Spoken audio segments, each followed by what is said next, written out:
হিটলারের সম্বন্ধে আমরা সবাই কম বেশি ইতিহাস জানি। হিটলার সবারই পরিচিত এবং কি হিটলার বিশ্বযুদ্ধ লাগিয়ে ৬০ লক্ষ ইহুদিদেরকে নির্মমভাবে হত্যা করেছিলেন। তবে আসলেই উনি ইহুদিদেরকে কেন হত্যা করেছিলেন নির্মমভাবে, সেটার সত্যতা আজকে আমরা জেনে নেব। কেন সে হত্যা করেছিলেন এই ৬০ লক্ষ ইহুদিদের। হিটলারের ইহুদি বিদ্বেষ জন্ম নেয় তার শৈশব থেকেই। ভিয়েনার একটি আর্ট স্কুলে ভর্তি হতে গিয়ে ইহুদি সংখ্যাগরিষ্ঠ ছাত্রদের প্রভাবে একাধিকবার প্রত্যাখ্যান হন তিনি। অনেকেই মনে করেন এখান থেকেই তার মনে ইহুদিদের প্রতি বিদ্বেষ বীজ শুরু হয় এবং এরপর প্রথম বিশ্বযুদ্ধে জার্মানির পরাজয়ের জন্য তিনি ইহুদিদের দায়ী করেন।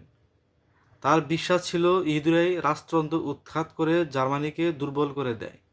তাছাড়াও হিটলারের মতো জার্মান অর্থনীতি ও মিডিয়া নিয়ন্ত্রণ করেছে ইহুদি ব্যবসায়ী ও বুদ্ধিজীবীরা। তার কাছে এটি ছিল এক ষড়যন্ত্র, যা বিশ্ব ইহুদি চক্রান্ত হিসাবে সে কল্পনা করত। এই ষড়যন্ত্র রুখতেই তার আত্মঘাতী ও অমানবিক সিদ্ধান্ত, ইহুদি জাতিকে নিশ্চিহ্ন করতে হবে, এটাই তার সবসময় চিন্তা থাকতো মাথার ভিতরে। এবং ইতিহাসবিদদের মতে ইহুদি নিধনের পিছনে কেবল রাজনীতি বা প্রতিশোধ না, বরং ছিল হিটলারের বিকৃত বিশ্বাস ও ভ্রান্ত শ্রেষ্ঠ জাতিত্ব, এবং তিনি মনে করতেন জার্মানির শ্রেষ্ঠত্ব নিশ্চিত করতে হলে ইহুদিদের ধ্বংস করা জরুরি। 1941 সালে সোভিয়েত ইউনিয়নের উপর আক্রমণ চালিয়ে নাৎসিরা প্রাথমিক সাফল্য পায়। এই সফলতা হিটলারকে আরও আত্মবিশ্বাসী করে তোলে।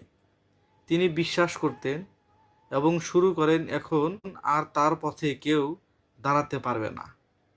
এই আত্মবিশ্বাস থেকে শুরু হয় ফাইনাল সলিউশন, পরিচিত ভয়ঙ্কর পরিকল্পনা, যার লক্ষ্য ছিল ইউরোপ থেকে ইহুদি জাতিকে সম্পূর্ণভাবে নিশ্চিহ্ন করে দেওয়া।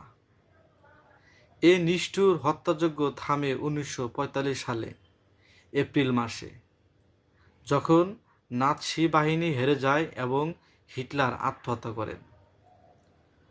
এবং এটি গণহত্যা নয়, এটি এক ভয়ঙ্কর শিক্ষা, যেখানে বিদ্বেষ, ভুল বিশ্বাস এবং চরমপন্থা কত ভয়ঙ্কর পরিণতি আনতে পারে তা মানবজাতিকে স্মরণ করিয়ে দেয়।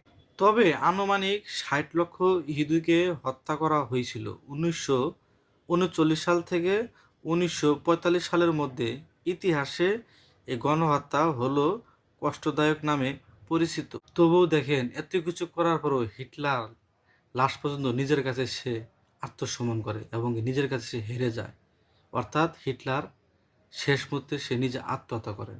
1933 থেকে 1945 সাল পর্যন্ত নাৎসি জার্মানির চ্যান্সেলর এবং স্বৈরা শাসক 30 এপ্রিল 1945 সালের বার্লিনের ফুহরের বাংকারের মাথায় গুলি করে আত্মহত্যা করেন। অর্থাৎ বার্লিনের ফুহরের বাংকার বলা হয়, ওই বাংকার উনি আত্মগোপনে চলে গেছিলেন এবং সে আত্মগোপনে চলে যাওয়ার পর উনি বুঝতে পারছেন যে আমার বেঁচে থাকার মতো আর রাস্তা নাই এবং আমি এখানে হেরে গেছি। এই হেরে যাওয়াকে আমি আত্মসমর্পণ করতে চাই না, যার কারণে উনার নিজের মাথায় উনি গুলি করে আত্মহত্যা করেন। জার্মানির বার্লিনের যুদ্ধে উনি হারবে এটা উনি নিশ্চিত হয়েছিলেন, যার ফলে ইউরোপের দ্বিতীয় বিশ্বযুদ্ধের সমাপ্তি ঘটে। উনার নিজেকে আত্মহত্যা করার পরেই এই বিশ্বযুদ্ধের পরে সমাপ্তি ঘটে যায়। এ হলো হিটলারের মূল ইতিহাস। উনি আসলে কেনই বা এই ইহুদিদেরকে নির্মমভাবে হত্যা করেছিলেন, তাও 2-1 হাজার না, ৬০ লক্ষ ইহুদিদেরকে উনি এইভাবে হত্যা করেছিলেন নির্মমভাবে, যেটা ইতিহাসে পাওয়া যায়।